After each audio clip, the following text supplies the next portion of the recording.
Welcome to TradeTheMDI.com. This is John. This report is for the 9th of August. Well, we got the Delta V reversal that I was talking about. We had the big down day. We came back midway through. We got hit with that 50% mark right here at 28.81, which we could see was just a really heavy hammer right there. But as soon as we broke above it, like I mentioned, we were close to having a long here. If we look at the DOC, we had steel short-term buyers moving above shorts. The shorts really caved. They were pretty much had started covering through most of this bottom move. And now we've seen the crossover of midterm buyers. And once we got back to the previous high, that's going to just spawn more purchasing. We had already talked about how the on the shakeout indicator here, the yellow line had moved above blue, which that was critical because you couldn't really even think about going to buy until that took place. And so we were looking at that 50% mark here at the 28.80. NASDAQ performing pretty much identically and looking identical from the reading. So the markets are in sync with each other, which we always like to look for. Important. We know that the Fed has been anxious to push the dollar higher, which was sort of against what Trump was asking. And so Trump was bad-mouthing the dollar just the other day, saying that he didn't understand why the Fed was taking that approach, that he would prefer a weaker dollar, which would improve exports, which he is correct in that area. And sure enough, the rest of the world took that to note that he might be putting pressure on the Fed to continue easing in that. So that did give a little bit of a fillback here for the euro. So again, it's also having trouble at that 50% Fibonacci line right there. And still within a short configuration, we've had no reset here of the DOC in the steel coming back below red. It hasn't happened. So as long as that's the case, we're still in an overall downtrend. No changes there. Oil, we're not worried about because we knew that it was going to come back down to these lower levels.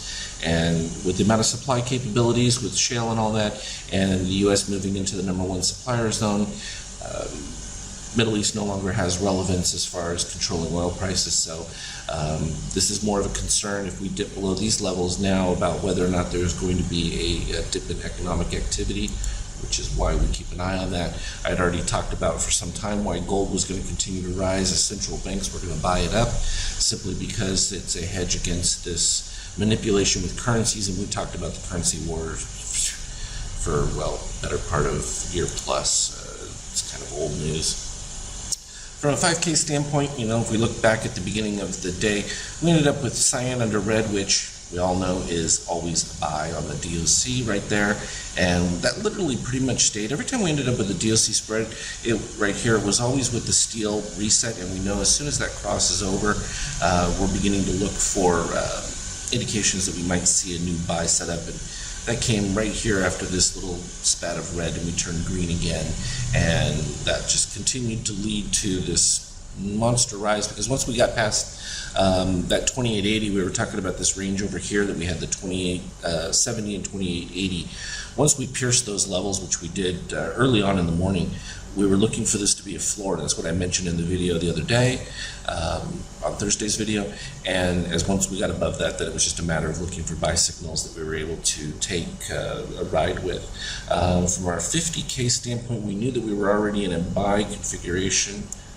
Bring that to the current.